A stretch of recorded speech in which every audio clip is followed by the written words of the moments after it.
नमस्कार, बहुत स्वागत है आपका खबरें जरा हटके में। खबरों के साथ मैं हूं रीनू यादव। सबसे पहले बात महंगे प्याज से मांग भरो सजना। जी हां, चलिए देखते हैं प्याज से प्यार वाली खबर, जहां परिणय सूत्र में बंध रहे दो जोड़ों ने वरमाला की जगह प्याज की माला को तरजीह देना जरूरी समझा। प्याज की महंगाई पर मचे हाहाकार के बाद इस नवविवाहित जोड़े ने प्याज की माला डालकर 7 फेरे लिए, तो वहीं रिश्तेदारों में गिफ्ट में मिठाइयों की जगह प्याज की टोकरी एक दूसरे को दी। जरा तस्वीरों को आप गौर से देखिए, आपकी हंसी नहीं रुकेगी। वर वधू के गले में फूलों के साथ प्याज की माला है और टोकरी में मिठाई की जगह प्याज। इतना ही नहीं, इस शादी में आए मेहमानों के साथ पूरे वाराणसी में इस शादी की चर्चा हो रही है। और एक बार फिर से देखिए, मंडप सजा है और वर वधू के हाथ में प्याज की माला है। इतना ही नहीं, शादी में आए मेहमान भी वर वधू को आशीर्वाद और गिफ्ट के रूप में प्याज की टोकरी दे रहे हैं। वहीं शादी में शामिल होने आए लोगों ने कहा कि उन्होंने प्याज की महंगाई का विरोध दर्ज कराने के लिए ऐसी शादी कराई।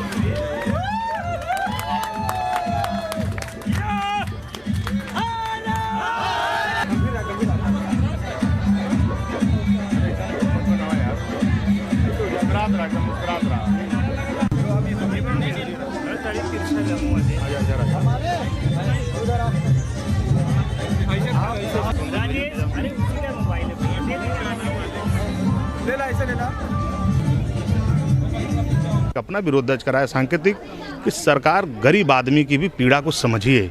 गरीब आदमी बड़ी आशा भरी निगाह से आपको देखता है और ये इनकम टैक्स चोरी करने वाले लोग नहीं हैं। ये वो लोग हैं जो देश की एकता और अखंडता को बनाए रखने के लिए प्रतिदिन काम करके देश की उन्नति में अपना भागीदार बनते हैं। लेकिन आज इनको भी अगर कांधे के वांदे हो रहे हैं तो इस पे तो सरकार को सोचना पड़ेगा। और ये आईना शायद चेहरा देखने में विभत्स जरूर लगेगा, लेकिन सरकारों को स्वेच्छा से स्वीकार करना चाहिए अपनी कमियों को भी। प्याज इतना खास हो गया है कि अब 7 जन्म जीने के लिए भी इसकी कस्में खानी जानी शुरू हो चुकी है। हम इस बात कर रहे हैं 9 दंपत्ति की जो शादी कर रहे हैं, और शादी करने के दरमियान इन्होंने जो जयमाल होता है उसमें फूलों के माला की जगह प्याज और लहसुन की माला का उपयोग किया है। आप खुद देख सकते हैं कि दूल्हा दुल्हन बकायदे बैठे हुए हैं और प्याज का जो माला है वो पहने हुए हैं। हम इनसे बात करते हैं कि क्या कारण आ सका कि ये आज प्याज और लहसुन का माला पहन रहे हैं। आप दोनों लोग आज प्याज के माला से अपना जयमाल किए हैं, क्या कारण है? सर प्याज इतना महंगा हो गया हम लोगों के लिए, हम लोग गरीब आदमी है, इसलिए हम लोग को सर जयमाला इसलिए करना पड़ा कि जनता जाने कि हम लोग भी कुछ खाने पीने लायक है कि नहीं है, इसलिए सर करना पड़ा हम लोग को। प्याज और महंगाई को लेकर के चूँकि अब आप शादी आप कर चुके हैं, घर का बजट भी देखना पड़ेगा, तो क्या इस बात का भी कोई बजट है? बजट यही है कि सर हम लोग ये इसलिए कहें कि हम लोग के प्याज के लिए कभी आपस में लड़ाई झगड़ा ना हो। तो प्याज के लिए आपस में कभी लड़ाई ना हो, और यही कारण है कि बढ़ते हुए प्याज का जो दाम है वो काफ़ी आम आदमियों के लिए खास हो चुका है। और आप उसका जो खासियत है वो भी देख सकते हैं कि अब दूल्हा दुल्हन जो है वो फूलों के माला की जगह प्याज और लहसुन का माला पहन रहे हैं। बड़ा अनोखा है ये शादी, लेकिन फिर भी जो प्याज का दाम है वो उसका असर साफ दिख रहा है। रवि पांडे, न्यूज़ 18 वाराणसी। फूलों की रंगत तब कैसी होगी, खुशबू भी फिर ना सुहाएगी, चिड़ियों की चहक भी रुलाएगी जब बेटी घर से विदा हो जाएगी। और यह है एक पिता और उसकी लाडली बेटी की कहानी, जिसने शादी में हेलीकॉप्टर से की बेटी की विदाई और दिया संदेश कि बेटियां किसी से कम नहीं। हेलीकॉप्टर में सवार होने के लिए तैयार पूजा ने कभी अपने पिता से इच्छा जताई थी कि उसकी विदाई हेलीकॉप्टर से हो। बस फिर क्या था, बेटी के लिए जान छिड़कने वाले पिता भी लग गए बेटी की चाहत पूरी करने के लिए। गुना के मियाना इलाके में किसान राजेंद्र सिंह भदौरिया ने अपनी बेटी की खुशी के लिए उसे हेलीकॉप्टर में बैठाकर विदा किया। ये सच्चे बढ़िया हेलीकॉप्टर जैसे बारात में आ रहे हैं जी, हमारे भाग हैं साहब हैं, सबने साकार हो हैं, सबने साकार हो, बढ़िया शांतिपूर्ण कार्यक्रम रहा, हर चीज में कार्यक्रम बढ़िया। बेटी की शादी धूमधाम से की गई, हर इंतजाम अपने आप में खास था। बेटी की डोली सजाने की व्यवस्था जयपुर से की गई। डिनर, म्यूजिक से लेकर सब कुछ बेहतरीन। बेटी को कार भी गिफ्ट की। दुल्हन पूजा और दूल्हा शेखर इन इंतजामों से बेहद खुश नजर आए। बुरा तो लगता है, सबका अपने मम्मी पापा को छोड़ के जाना है। आगे के एक्सपेक्टेशन है लाइफ से आपकी? बस कुछ नहीं, अपने हस्बैंड के साथ मैं लाइफ गुजारूंगी। आपके जीवन संगिनी के साथ में क्या आपने संकल्प लिया है?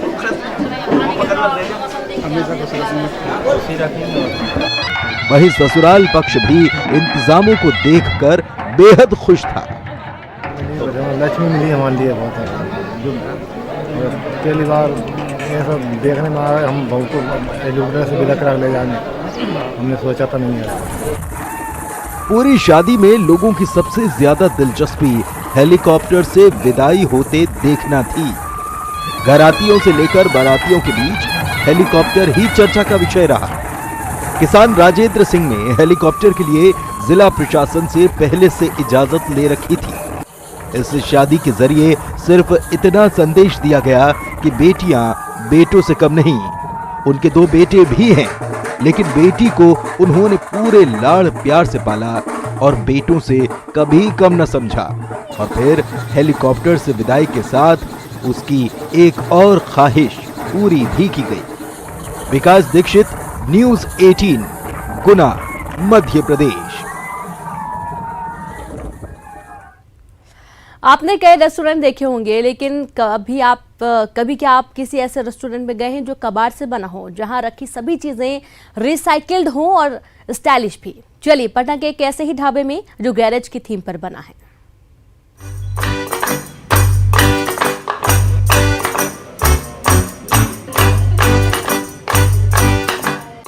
दरवाजे पर स्वागत करती गाड़ी, अंदर गाड़ी के पहिए से बनी बेसिन, पेट्रोल भरने वाले नोजल से नल, स्कूटर पर टेबल, शानदार गाड़ी में लगी टेबल। अगर आपको लग रहा है कि आप किसी मॉडर्न गैराज में तो नहीं पहुंच गए हैं, तो उलझनों से जरा बाहर निकले।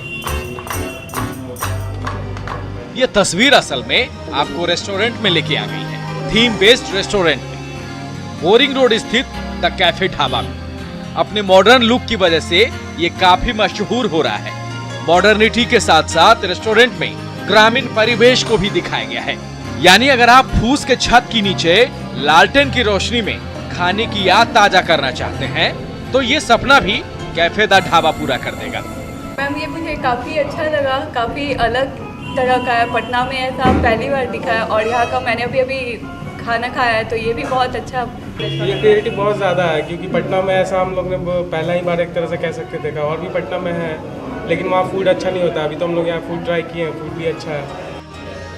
दरअसल मेट्रो सिटी के जैसे पटना में भी थीम बेस्ड होटलों का क्रेज बढ़ रहा है।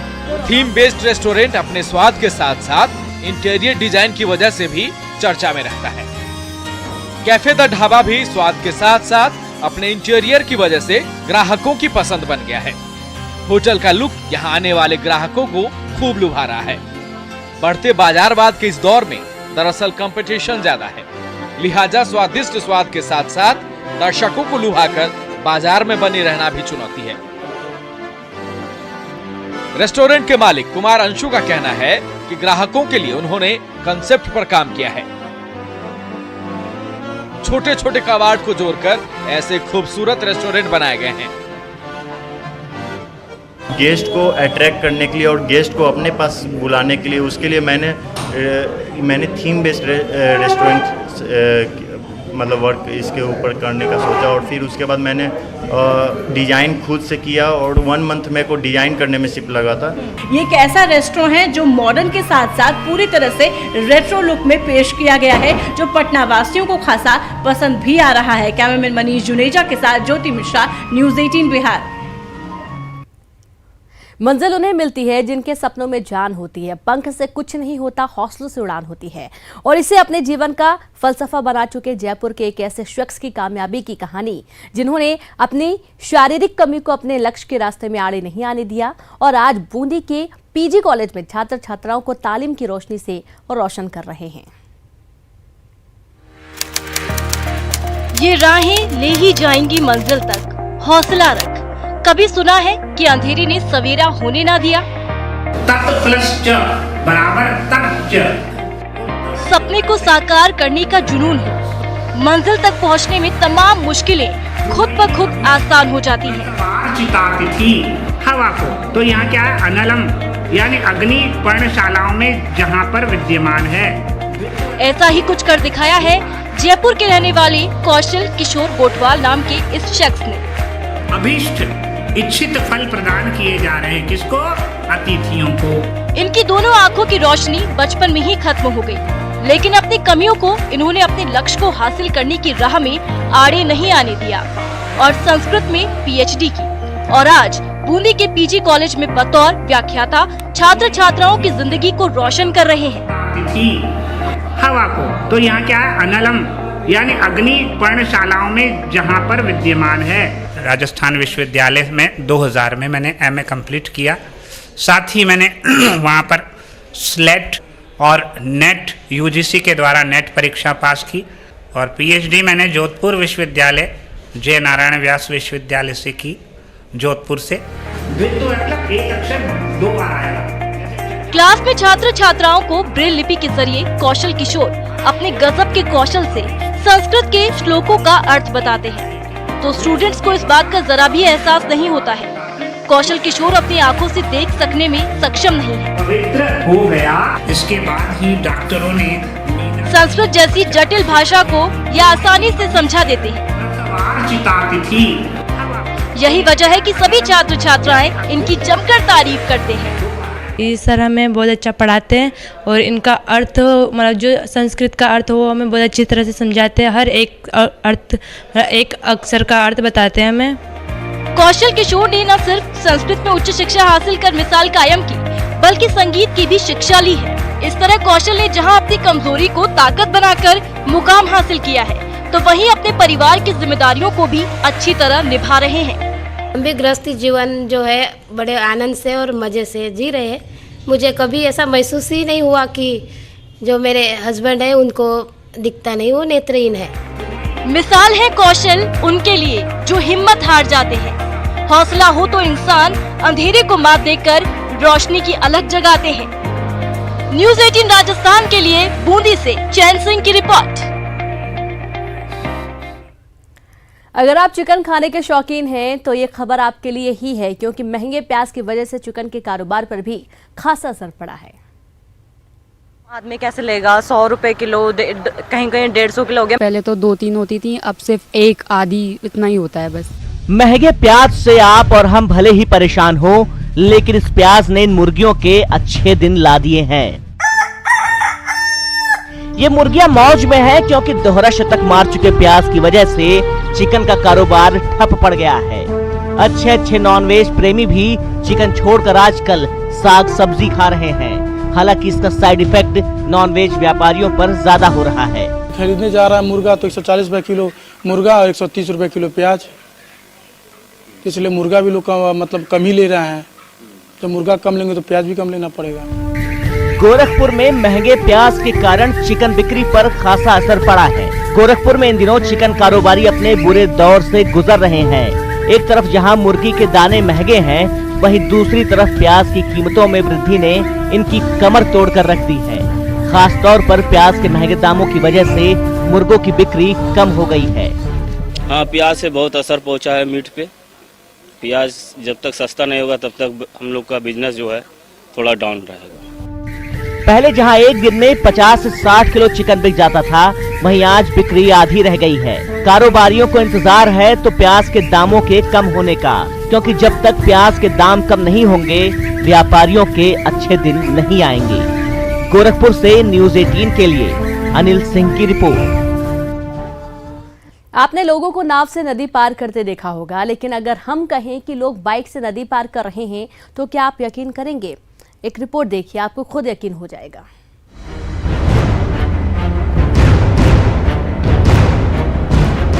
तो देखा आपने किस तरह लोग जान जोखिम में डालकर सफर कर रहे हैं। ये तस्वीरें हैं उत्तराखंड और हिमाचल प्रदेश की सीमा पर विकास नगर के नाव घाट की। नदी के एक तरफ उत्तराखंड का विकास नगर तो दूसरी तरफ हिमाचल प्रदेश है। आसपास होने के कारण हिमाचल के श्यामपुर, गुरुवाला, सिंहपुरा, बगाड़ी, पुरवाला समेत कई गांव के लगभग हजारों लोग इसी तरह सफर करने को मजबूर हैं। हमारे को ना बहुत प्रॉब्लम होती है यहाँ पे। उधर गांव से आते हैं हिमाचल से, यहाँ को कम से कम 30-40 गांव हैं, कम से कम 1000-2000 आदमी है, वो पैदल ही आते हैं रास्ते को। यहाँ पे नदी में कभी कभार तो गाड़ियाँ बह भी जाती हैं और मतलब कि लेडीज आती है, बच्चे आते हैं यहाँ को। हमारे को पुल चाहिए यहाँ पे बनाने के लिए। ऐसा नहीं है कि ये जानलेवा सफर सिर्फ हिमाचल के लोग ही करते हैं। उत्तराखंड से भी बड़ी आबादी इन गाँव में आती जाती रहती है और इसी वजह से लोगों ने प्रशासन से पुल की मांग की है। जी पुल की मांग है इधर से ना, कम से कम 20-25 गांव है इधर, और नदी में जब ज़्यादा पानी आ जाता है फिर तब तो ज़्यादा खतरा है, बहुत ज़्यादा। हम सोच रहे हैं यहाँ से पुल बन जाता तो बहुत अच्छी बात थी। किए गए सारे दावों की पोल खोलने के लिए तस्वीर ही काफी है। बहरहाल दशकों से ही लोग पुल की मांग करते आ रहे हैं। अब देखना होगा कि लोगों की ये मांगे आखिर कब तक पूरी होती हैं। विकास नगर से न्यूज़ 18 के लिए मुकेश भट्ट की रिपोर्ट। उत्तराखंड के एक युवा चित्रकार ने पहाड़ों से पलायन रोकने के लिए एक अनोखी पहल की है और इस युवा ने गांव छोड़कर जाने वाले लोगों और युवाओं को तस्वीरों के माध्यम से उत्तराखंड परंपरा की याद दिलाने की कोशिश की है।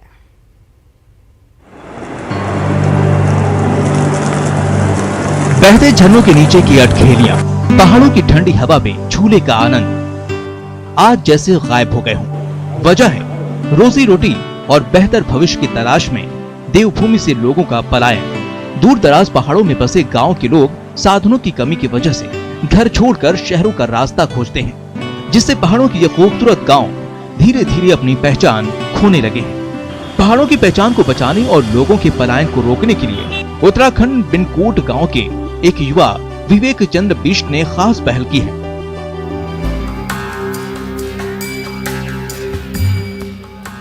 विवेक ने झरनों से लेकर खूबसूरत परिदृश्यों और संस्कृति को तस्वीरों में उकेर कर गाँव से पलायन के दर्द को शेयर किया है। सर बस मैं चाहता हूँ, क्योंकि मुझे दिख रहा है सर यहाँ माइग्रेशन हो गया, पलायन हो गया सर। पलायन का दर्द हम सब लोगों से बेहतर कौन जान सकते हैं। बस मैं चाहता हूँ सर ना कि पलायन लोगों को दिख तो रहा है सर, लोग महसूस कर रहे हैं, लेकिन लोगों को सर एक होता है सर फील नहीं आ पा रहा है। तो मैं बस चाहता हूँ सर पेंटिंग के माध्यम से मैं कुछ ऐसा करूँ कि लोगों को दिखे कि कितना दर्द है पहाड़ों में। पूरे गांव सर हमारे इतने सुंदर गांव, नक्काशी भरे गांव, ऐपण पड़ा रहता है गांव में, वो सर सब सुनसान पड़े हैं। लोग इधर से उधर भाग रहे हैं सर, किस लिए? काम धंधे की तलाश में। वो सब यहाँ है ही, लेकिन फिर भी लोग सर इधर से उधर जा रहे हैं। तो मैं बस कोशिश है कि पेंटिंग के माध्यम से दिखा सकूँ। अपनी इस खूबसूरत तस्वीरों से विवेक ने पलायन कर चुके लोगों को अपनी पहाड़ी संस्कृति को याद करने और देवभूमि लौटने का संदेश दिया। मैसेज क्या है लोगों के लिए? मैसेज सर यही है कि आप बिल्कुल हमारे पहाड़ में वापस आइए, देवभूमि आइए सर। यहाँ कई सारी चीज़ें करने लायक, अच्छा वातावरण है, अच्छी साफ़ सुथरी हवा है, अच्छा खान पान है, अच्छे लोग हैं सर, झगड़ा नहीं है मेन चीज़। तो बस मैं चाहता हूँ सर अपनी पेंटिंग के माध्यम से उन्हें उनके गाँव की याद दिलाऊँ और वो वापस आएँ। विवेक अब तक 300 से ज्यादा पेंटिंग बना चुके हैं, जिनमें 50 से ज्यादा पेंटिंग्स माइग्रेशन या उत्तराखंड की संस्कृति पर बनाई गई है और इन पेंटिंग्स के जरिए युवा पीढ़ी को गांव की उन परंपराओं से रूबरू कराना चाहते हैं जिनके बारे में उन्हें शायद ही मालूम हो। वैसे विवेक की ये कोशिश देवभूमि के युवाओं में लुप्त होती पहाड़ी परंपराओं की जिज्ञासा जगाने की एक अच्छी पहल है और उन्हें भी पूरी उम्मीद है कि पहाड़ों की जगह बेहतर भविष्य की तलाश में पलायन रोकने का उनका ये खास प्रयास लोगों को वापस अपनी भूमि में लाएगा। Bureau report, news 18 network. और यहाँ पर वक्त एक ब्रेक का है, हम जल्द हाजिर होंगे।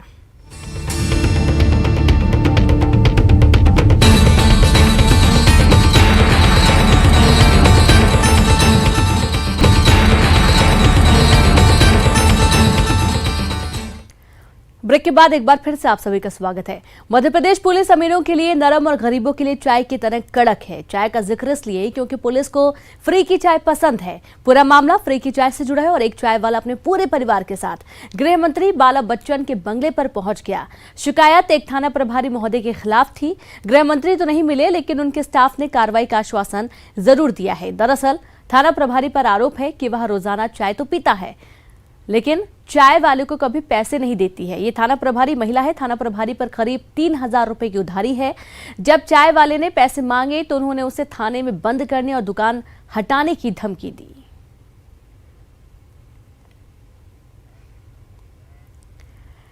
हर धार्मिक स्थान की एक खासियत होती है जिसके कारण वो प्रसिद्ध होता है। बैतूल के बरखेड़ गांव में भी ऐसा ही स्थान है जिसकी बड़ी खासियत है। यहाँ लोग अपने ग्राम देवता पंडरिया बाबा के सम्मान में हर साल ऐसा भोज आयोजित करते हैं जिसमें प्रसाद की मात्रा से लेकर प्रसाद खाने वालों तक का एक अनूठा रिकॉर्ड बन जाता है। इस भोज में हर साल ग्रामीणों के सहयोग से कम 1 टन से ज्यादा सब्जी, 1.5-2 टन खीर और 7 से 8 ट्रैक्टर ट्रॉली भरकर पुड़िया बनाई जाती है। लेकिन सबसे हैरानी की बात यह है कि इतना सारा प्रसाद केवल 5 से 6 घंटों में सफाचट हो जाता है।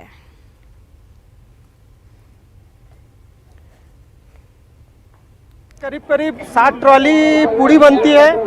इसके बाद में 1 टन सब्जी और 1.5 टन खीर बनती है। और हर साल ये भंडारा बढ़ती हुई जाता है। ऐसा मानना है कि 70 से 75 हजार लोग खाना खा के 5 से 6 बजे तक के सब लोग चले जाते हैं। कम से कम 2 महीने पहले से होती है। सभी मित्रगण कम से कम बाहर के 5 से 7 गांव और बरखड़ के मित्रगण हम सभी मिलके 2 महीने से तैयारी करते हैं। कुछ हमारे बुजुर्ग लोग करते हैं जिससे कि सभी को सहयोग होता है और भोजन बनाने का कार्यक्रम। एमपी के अलीराजपुर में पुलिस कर्मियों ने एक अनोखी पहल की और इस अनोखी पहल के तहत उन्होंने बुरी आदतों को छोड़ने और अच्छी आदतों को अपनाने का संकल्प लिया। देखिए खास रिपोर्ट।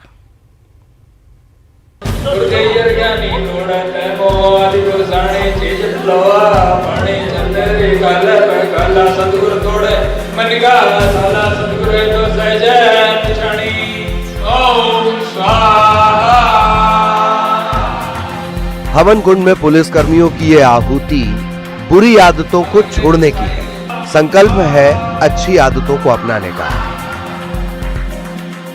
पुलिसकर्मियों का एक कदम है नशा मुक्ति की ओर। अलीराजपुर पुलिस ने सरकारी पीजी कॉलेज के ऑडिटोरियम में नशा मुक्ति और जन जागरूकता कार्यक्रम का आयोजन किया। इसमें अच्छी आदतों को अपनाने का संकल्प दिलाया गया।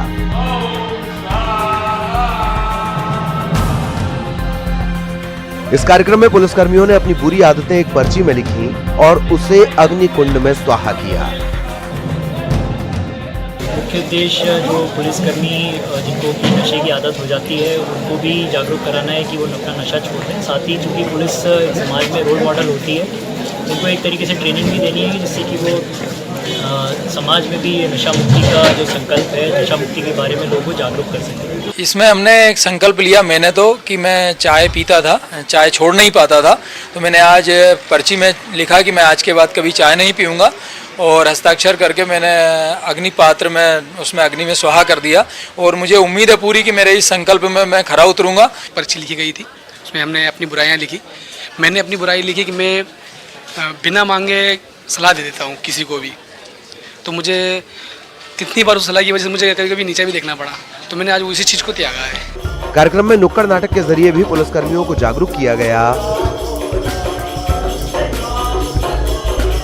अलीराजपुर पुलिस का ये कदम काबिले तारीफ है। लोगों को नशे से दूर करने के लिए समाज में भी ऐसे कार्यक्रमों की जरूरत है। वसीम मकरानी, न्यूज़ 18, अलीराजपुर। सीहोर के जहांगीरपुरा गांव में सालों से पाड़ू की लड़ाई का आयोजन किया जा रहा है और इस साल भी पाड़ू की लड़ाई का जंगी मुकाबला देखने को मिला। यहां 2 नामी पाड़े रुस्तम और पाड़ू का मुकाबला हुआ। आपको बता दें कि पशुओं के साथ क्रूरता और उनकी लड़ाई करवाने को लेकर रोक है, बावजूद इसके हर साल पाड़ू की लड़ाई बदस्तूर जारी है और प्रशासन मूक दर्शक बना हुआ है।